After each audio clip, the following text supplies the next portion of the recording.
All right, we want to take some of what we learned in Chapter 4 about the particle in the box and start to apply it to more real-world type problems. And before we do that, or as an introduction to that, I want to talk about the particle in the box if the walls of the box weren't infinitely high. For example, if we have a particle in the box situation where the potential inside the box is 0, but the potential outside the box is something larger than 0, but less than infinite.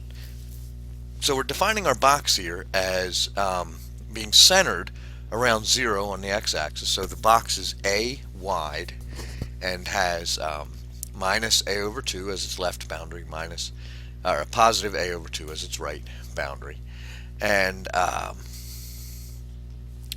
And so this is just like the particle in the box problem that we discussed in the previous chapter, but with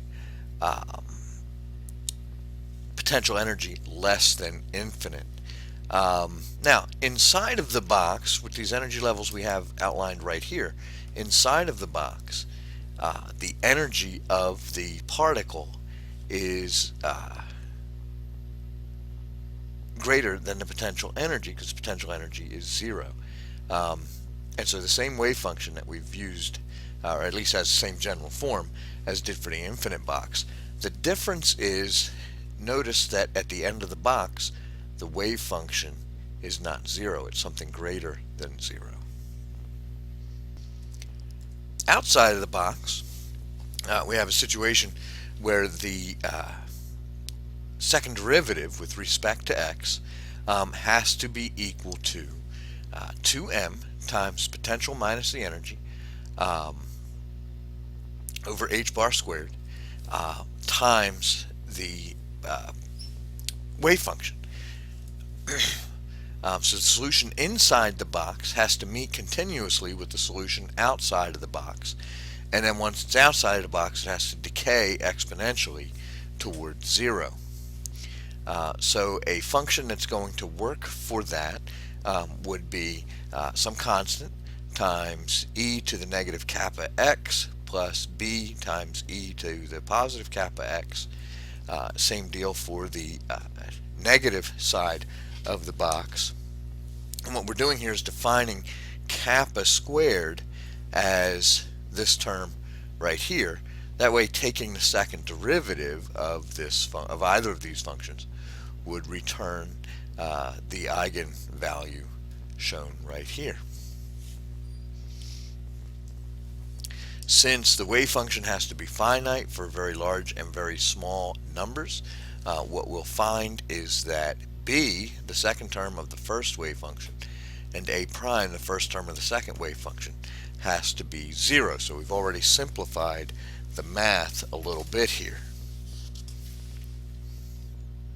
So now we have three wave functions.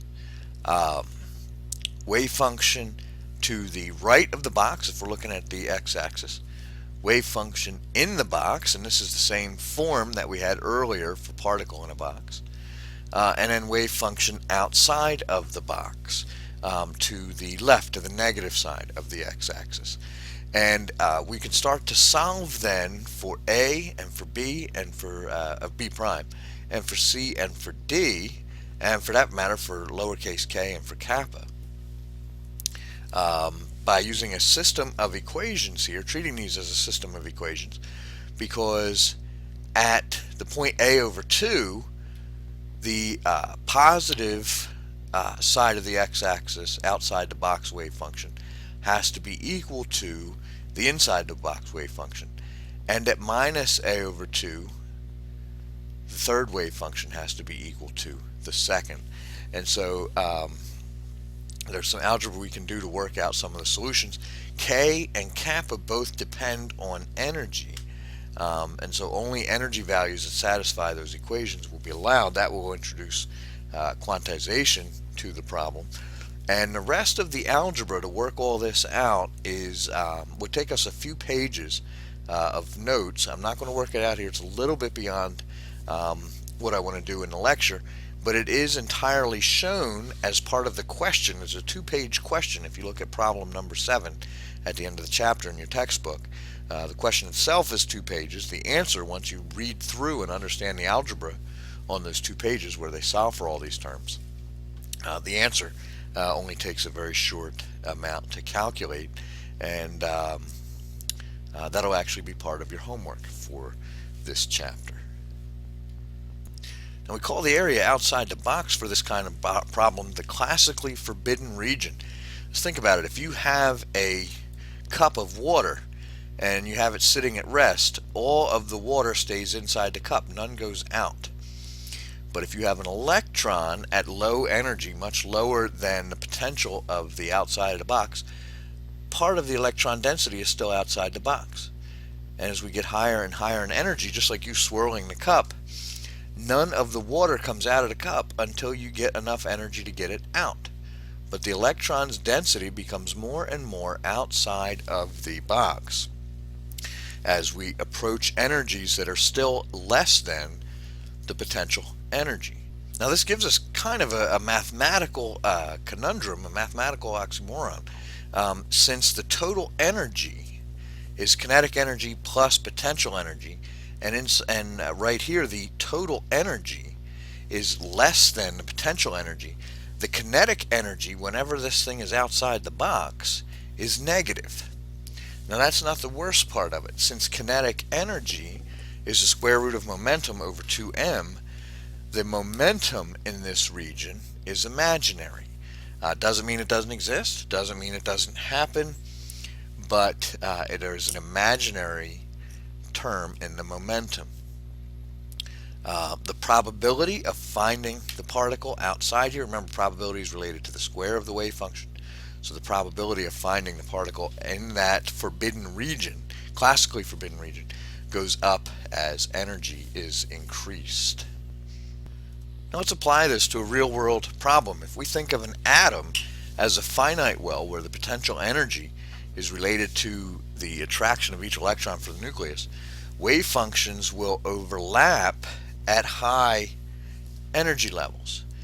Look at what happens here. If we're thinking of, say, a sodium atom, 2 sodium atoms brought near one another, their 1s electrons aren't going to overlap, but their 3s electrons might.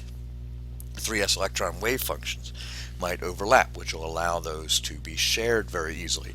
And it's the same thing for nonmetals. You bring 2 carbon atoms together, they're 1s, and their electrons are not going to overlap, but maybe their 2s will, and they can form bonds using the level 2 orbitals, because the electrons venture further into the forbidden region, classically forbidden region, and the wave functions start to overlap, causing bonding. Now, here's another application of the particle in the box illustration, or particle in the box model, that we started to talk about, or at least alluded to, in the chapter 4 lecture and examples. Ultraviolet and visible spectroscopy is the result of excitation of electrons from occupied to unoccupied levels. From typically your first and your most significant peak in UV vis is going to be exciting an electron using light from the HOMO, the highest occupied molecular orbital, to the LUMO, the lowest unoccupied orbital. So if we have an organic pi bonding network, some delocalization, we can start to see the length over which that delocalization happens as being a box, and illustrate it with the particle in the one-dimensional box model. We'll notice that a lot of these molecules have color to them. They're not white, not black, because they absorb in the visible range. The more delocalization there is in these molecules, we'll notice the redder, the more toward red and infrared, we see that largest, most significant peak. For example, if we look at these 3 molecules where we have 1,3-butadiene, 1,3,5-hexatriene, and 1,3,5,7-octatetrene, each terminated by a phenyl group that doesn't participate in the conjugation of the main chain, If we think about this, butadiene, we've got 4 carbons separated by 2 double bonds, 2 single bonds, and so the pi network there has 4 pi electrons, 2 full energy levels, if we want to consider those energy levels for particle in a box. So the HOMO would be 2, the LUMO would be 3. On hexatriene, then, there are 6 pi electrons there, and that means 3 filled energy levels, since electrons fill in pairs if we treat that as particle in the box. HOMO is 3, LUMO is 4. And then for octatetrene, we have 8 pi electrons, so 4 full orbitals. HOMO is 4, LUMO is 5.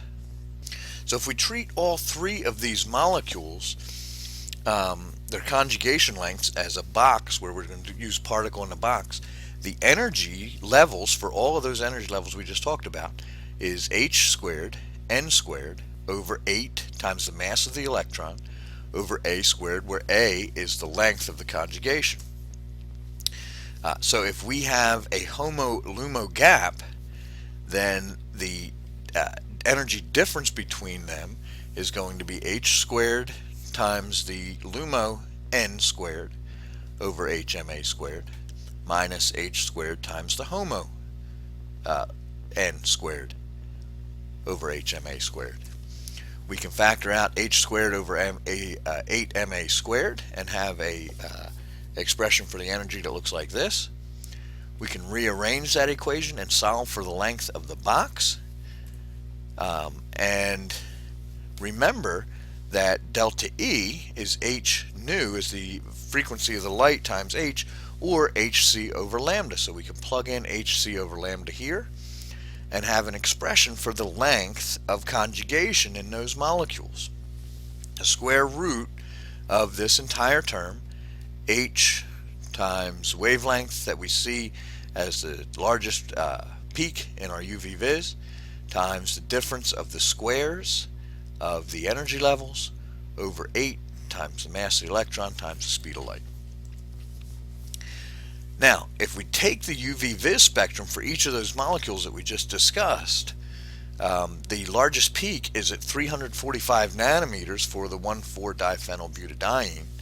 For the hexatriene analog, it's 375, and for the octatetrene analog, it is 390. So the question comes up, how long is the pi system for each? How long is A? And what I'd like you to try to do on your own, and I'll show you the answer on the next slide. You can pause the video now. Substitute this in 345 times 10 to the minus 9 meters for lambda. You know what H is. For the butadiene, we said the HOMO was 2, LUMO was 3, so 9 minus 4 is 5 if we subtract the squares.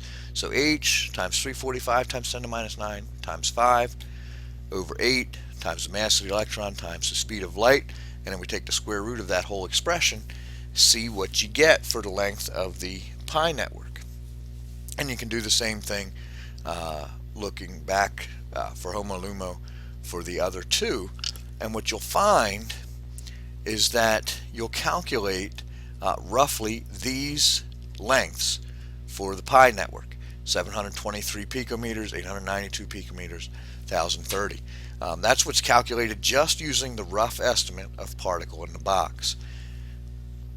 What's calculated using more advanced techniques to get the exact length of that network is less than 10% off for the smaller one, and look, we get a larger error as we go up in network length. So the particle in the box becomes larger in error as the length of the box becomes larger, but still qualitatively very good approximation.